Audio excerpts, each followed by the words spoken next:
इसमें कोई संदेह नहीं, भविष्य में ये महाभाग्यशाली बालक एक बहुत बड़ा महाभागवत बनेगा।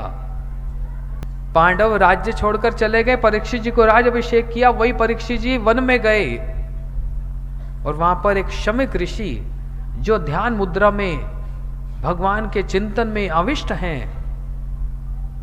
परीक्षित जी ने जल मांगा और शमिक ऋषि ध्यान मुद्रा में बैठे, उनको होश ही नहीं, जल मांग रहे हैं। तो मरा हुआ सांप लगाकर, ये सुनना जरा ध्यान से, मरे हुए सर्प को बाण की नोक से गले में डाल दिया।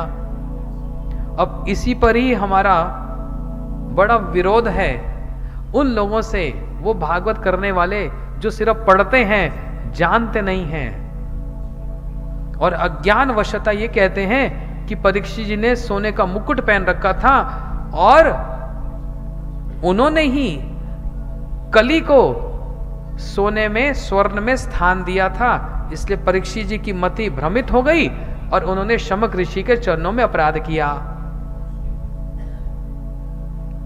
आप लोग सब विद्वान हैं, खुद ही समझ से बात करो। अर्जुन को कभी मोह हो सकता है, लेकिन कुरुक्षेत्र के युद्ध में अर्जुन ने कहा मैं युद्ध नहीं करूंगा, मोह में पड़ गए। अर्जुन को कभी मोह नहीं हो सकता। भगवान ने अपने आप ही अर्जुन को मोह में डाला जिससे गीता सुनाई जाए।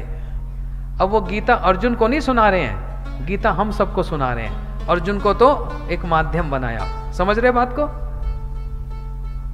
अच्छा, कोई माताएं ऐसे नहीं समझेंगी, उदाहरण से समझाता हूं। घर में बेटी भी होती है, बहू भी होती है ना?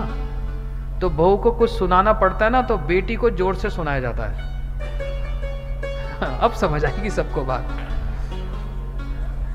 बहू को कुछ सुनाना पड़ता है ना, तो उससे तो कैसे कह नहीं सकते ना, अभी संबंध जुड़ा नहीं, तो लड़ाई ना हो जाए कहीं।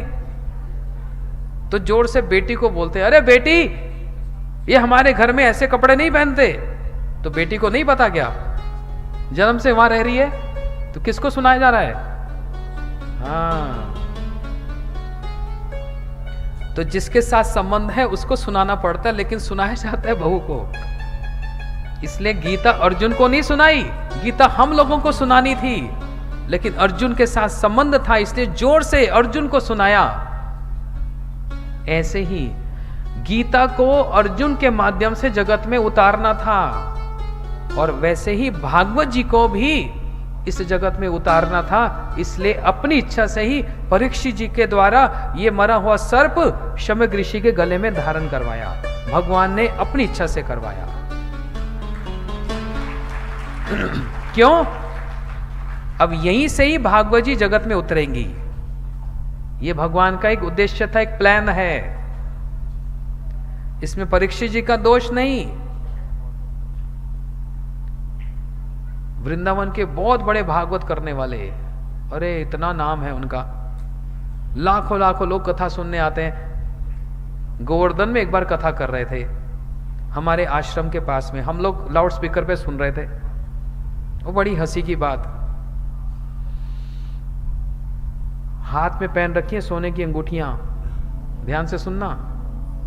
कह रहे हैं देखो, परीक्षित ने सोने का मुकुट पहन रखा था और सोने में कली का वास होता है, इसलिए परीक्षित ने ऋषि के चरणों में अपराध किया, और देखो जैसी करनी वैसी भरनी। परीक्षित को शाप लग गया, 7 दिन के बाद मृत्यु हो जाएगी। इसलिए सोना मत पहना करो, सोना पहनने की चीज नहीं, सोना दान करने की चीज है।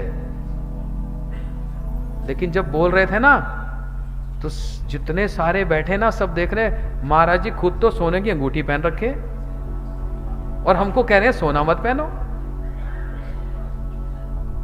अब उन्होंने भी देख लिया, सारे लोग देख रहे हैं, भैया हमने तो पहन रखी, हम बोल रहे हैं सोना मत पहनो, सोना दान दे दो, पहनो मत। समझ रहे हो? जब उन्होंने खुद देख लिया ना, फिर अपनी बात को कैसे घुमा दिया। जैसे आप लोग गाड़ी चलाते हो ना, स्टीयरिंग घुमा देते हो, कहते हैं देखो देखो, परीक्षित तो श्रोता था ना, श्रोता को सोना नहीं पहनना चाहिए, वक्ता तो पहन सकता है, उसकी क्या बात है।